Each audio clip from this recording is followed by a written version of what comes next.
Okay, welcome back to River Hollow Creations. So far, we've talked about round molds. We have put one in the pressure pot, and now we're at the lathe. So we are going to talk a little bit about the process that I do, so on and so forth. So once your mold comes out, it's going to look like this. Okay, nice cylinder. And normally what I would do is chuck it this way, drill my hole. And then what happens is that Ruth Niles has a really nice bottle stopper and tapper. It taps and does the whole works for you. So you simply put this thing on here and screw it in. Sometimes you have to back it out in order to get those threads to cut right. And I take these things all the way down to the bottom so the tool actually bottoms out back here. This also gives you a gauge for your bottle stopper width for the top of the bottle stopper, so you know where to stop. It's almost like turning pin blanks. So first thing I'm going to do is move some stuff up here, because getting this down, you're going to hear a little bit of chatter in just getting it down to the thickness. Now, I like to use carbide tools on this thing. Sorry for kicking the tripod. My carbide tools, I keep those fairly sharp and ready to go. And we're going to turn this thing on. So now all of a sudden you've got a nice round piece. It's already round. You don't have to worry about the chatter. For the and my suggestion that a lot of people make, make a lot of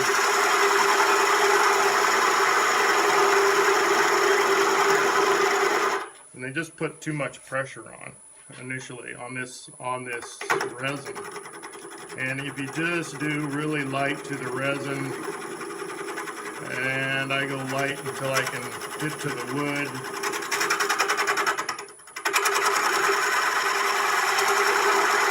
then I take the wood down into a shape that I want it in order to start my bottle stopper. So that's going to be my first part, is just getting this wood turned down and getting the resin turned down into, and you're going to hear that chatter. That chatter is usually because one of two things: pressing too hard, or you've got a dull tool, one of the two. Normally, you can hear how quiet this thing turns. Normally it is because you're pressing too hard.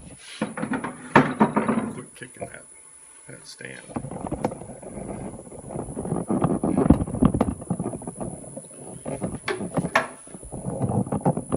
Okay. So I've switched over to a rounded carbide instead of the square. And I'm just going to come in here and start creating my top. And I'm, where I really want to be with my stoppers is that I can see that fly turning around in there. I want to get as close to him as I can.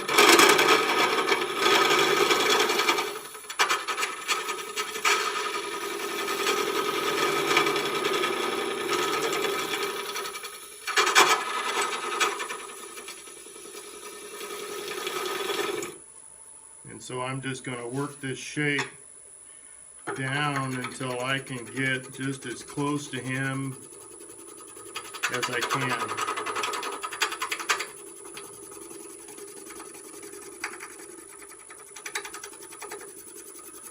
And as I said, light touches, you're going to get some shatter, but when you go to get to your finish, you want to go just as light as you can on this resin. Now, I don't mind hearing that shatter. I don't mind throwing a few chips, because I know that I'm going to work my way through it with a lighter cut and a sharper tool. All I'm doing right now is just trying to get a rough shape of what I want.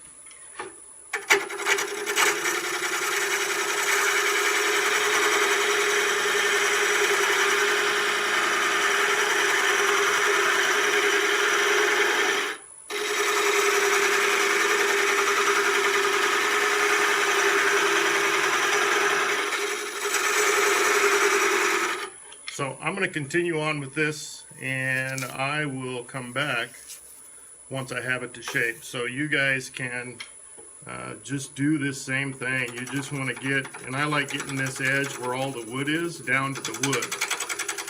Once I'm down to the wood, then I can really start shaping that resin top. And I'm getting pretty close to wood now. So.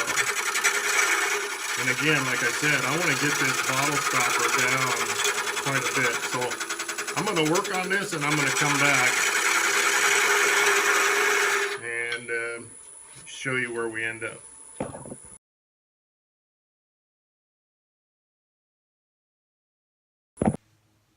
Okay, so where we're at now, and I apologize for that brief delay, is that we are in the process of sanding this thing down. Now, I start with a 220 grit sandpaper. Sometimes you can do more if you need to do some shaping, but 220 gets me down to where I really want to be.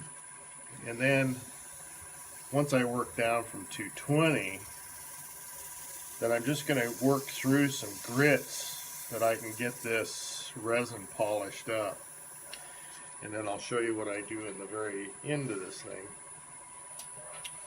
Is that I really need to get down to a grit. Now from 220 I'm going to a 300, and then probably all the way down to a 600 grit sandpaper. And this is just going to really polish this thing up and get it to a point where we're going to be happy with it.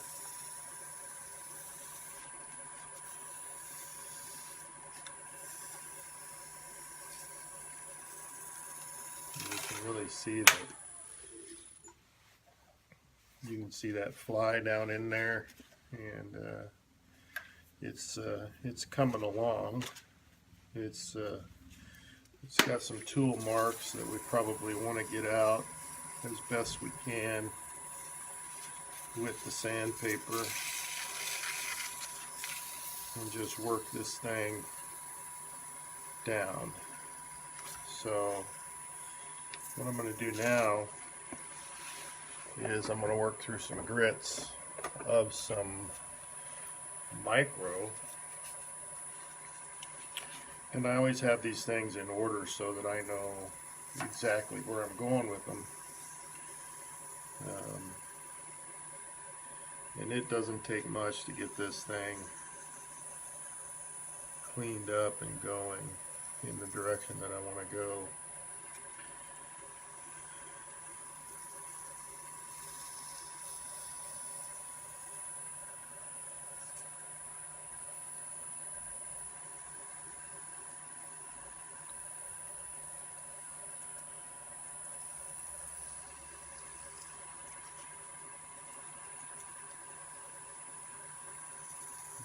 Down through these grits, and then I'm going to real quickly, I like Yorkshire grit, and Yorkshire grit really helps me get this thing down to a fine polish. And then my finish will be a CA glue, which a lot of people use for pin blanks. Captain Eddie showed me a good way to get those on his videos. And we're going to go all the way down. This is probably 1200 grit right here.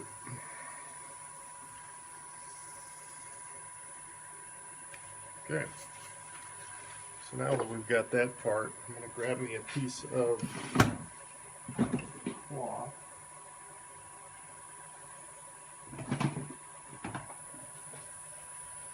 Now this stuff, I'm not sure that you can even get it anymore, but this is Yorkshire grit, and it's an abrasive, but it starts out pretty coarse, but as you turn with it, it moves down, and this is what it looks like. And the grit kind of goes away as you're polishing what you're doing.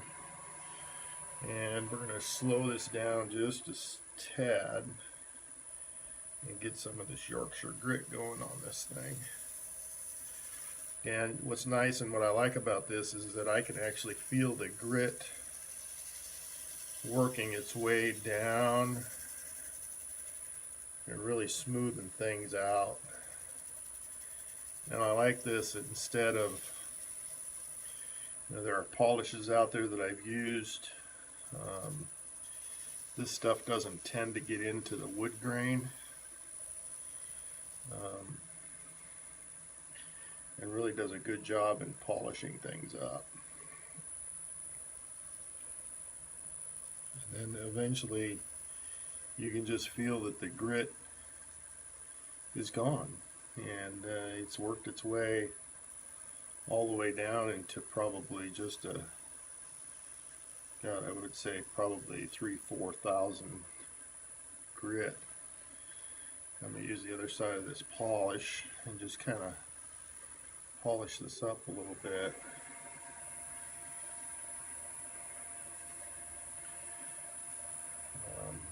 It's Yorkshire grit. Works pretty good if you can get it down there. So that's how that's looking, and I'm certainly not done yet. I'm going to put the Yorkshire grit away. Now this is something that Captain Eddie came up with. Just take a paper towel. I cut it into 3 sections, and then you just pull off a square. That way you're not wasting a whole bunch of paper towel.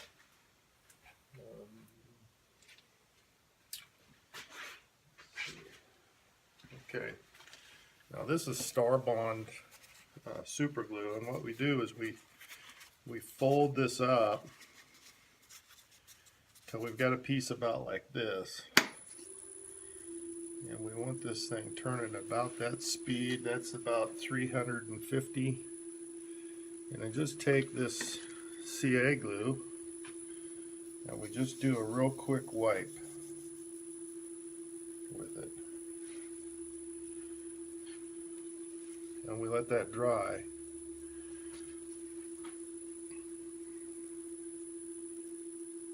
And CA glue, as you know, puts out a lot of fumes, so be careful with it. It will burn your eyes. It will burn quite a bit of stuff, but as you can see, that's one coat, and I would probably put 2 coats on there and then polish it up is what I would do. And this really puts out a really nice product as far as what you got going. So that's already dry, so I'm going to take and get myself another piece of this, another square. I am going to fold it again down to where I want it, and I'm going to put some CA glue on here. And you don't need a lot.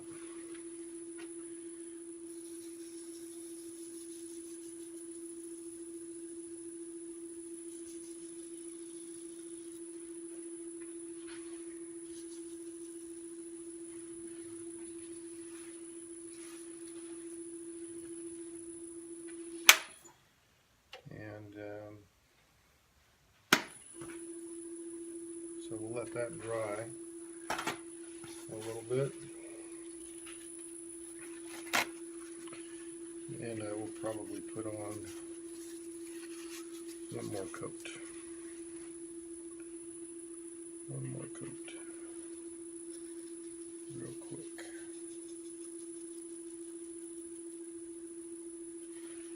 Just like that. And we'll put the CA glue away. And we'll put my towel away.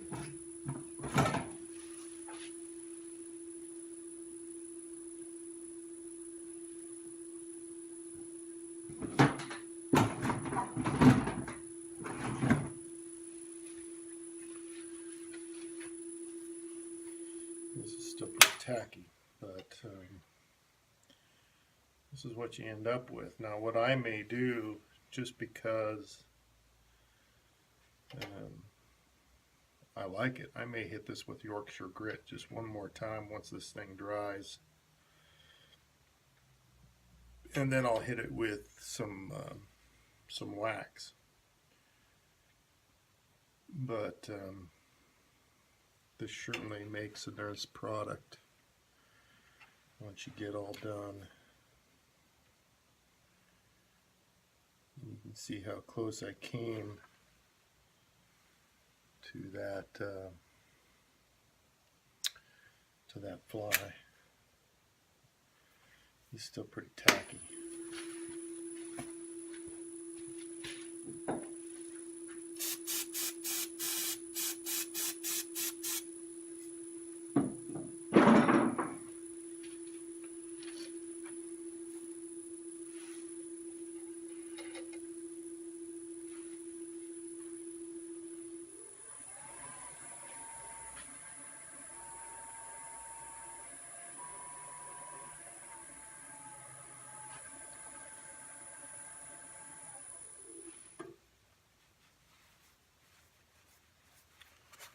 Okay, so what I'm going to do is I'm going to take a little bit of Yorkshire grit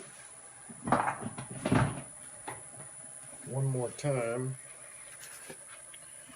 and hit this whole piece. Slow this down a little bit.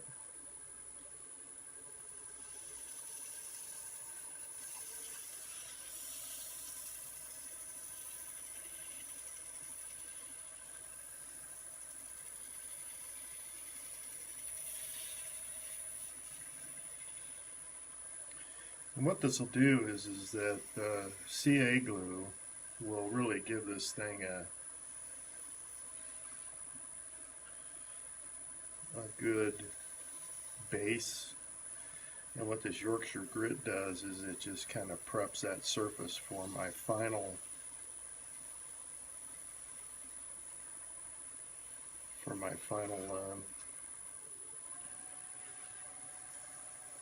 application, which is just going to be some Johnson's paste wax, and just wax this thing up really good. So as we work this, I can feel it getting smoother. We'll flip this over and give this thing a good polish to get all of that off of there. Close up this Yorkshire grit.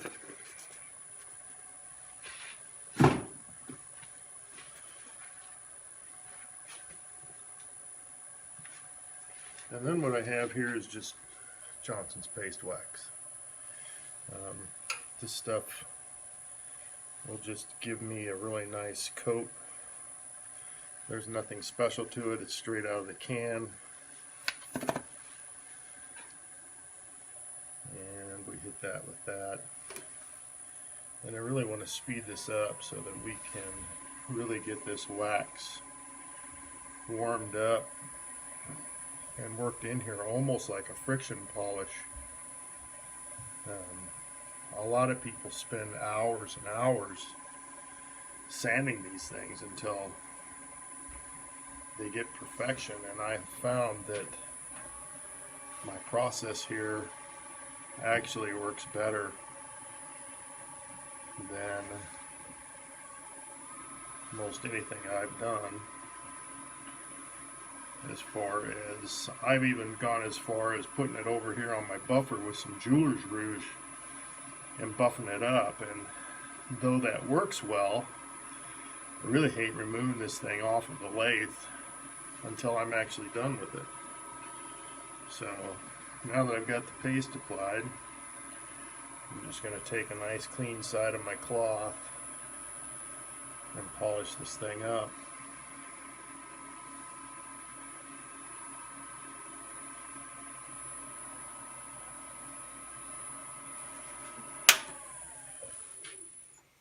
And there's our finished product.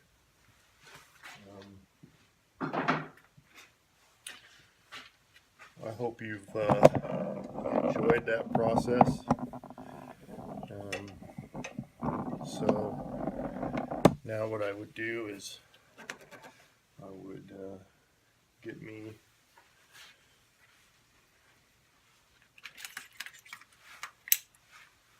something that I can rip this stock with, and just, you can see how hard that mandrel that comes from Ruth Niles just holds that piece.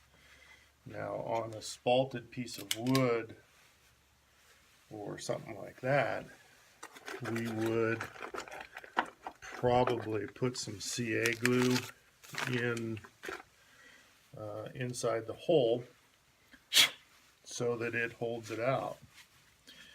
But then you just unscrew these bottle stoppers. Again, they're stainless steel.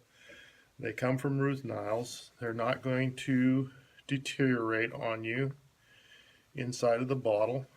You can put a spot of glue on there if you want to, but these things tighten down so nice that there you have a finished bottle stopper with a fly in it. And again, I highly recommend these bottle stoppers and the mandrel if you're doing these kind of things. So thanks for watching. Again, I'm George Dale with River Hollow Creations. Thanks.